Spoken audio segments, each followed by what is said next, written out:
It's very normal to feel low or sad from time to time, but sometimes when this low mood or sadness goes on for a long time and becomes particularly troubling to us and stops us doing some of the things that we want to do, professionals then label that as depression. You might notice your child becoming more irritable than usual. You might notice them feeling particularly hopeless or more withdrawn into their room. They may not get any pleasure from the things that they used to do. They may be talking about self-harm and suicide. You might notice changes in their appetite or their sleeping patterns. There are some red flags that you as a parent might want to be aware of, which mean that you might need to seek help more urgently.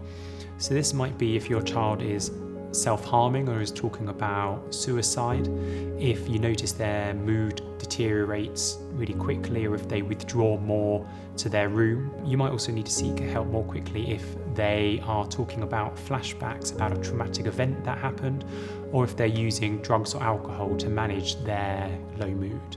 To seek help, you should try and get an emergency appointment with your GP or call 111.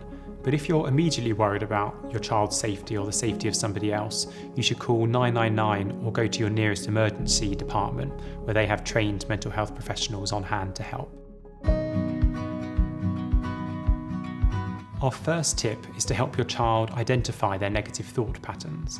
A negative thought pattern is when you notice that in different situations, the thoughts that are coming into your mind, these automatic thoughts, have a bit of a negative flavour to them. It can be helpful to keep a bit of a diary, what we call a thought diary, so that when you notice you get into a pattern of these negative thinking, you note down what the thoughts are saying and in what situation you're having these thoughts, and it can be quite a useful way of tracking these patterns over a week. So becoming aware of negative patterns of thinking gives us the power to be able to do something about them. Our second tip is to practice negative thought challenging, and it's something you might do alongside your child's therapist. Once your child has written down and tracked some of their negative thought patterns, then as a parent we can encourage them to gently start challenging some of these negative thoughts. A simple way we can help our children to challenge these thoughts is to draw out a table with one side is the negative thought and the other side is simply, is there a more balanced or a different way of looking at this situation? As an example, your child may have taken a maths test and has not done as well as they wanted to, and then they come home and their thoughts and what they're expressing is, I'm rubbish at maths, I'm rubbish at everything. You might then help your child to look at this in a more balanced way, where they can actually maybe see that they did really well in geography and they did really well in English. And okay, they might need to have a little bit of extra help with maths, but they're not bad at everything. And this is a way of applying a more balanced way of thinking to a situation. The third tip is learning about the importance of positive stimulation.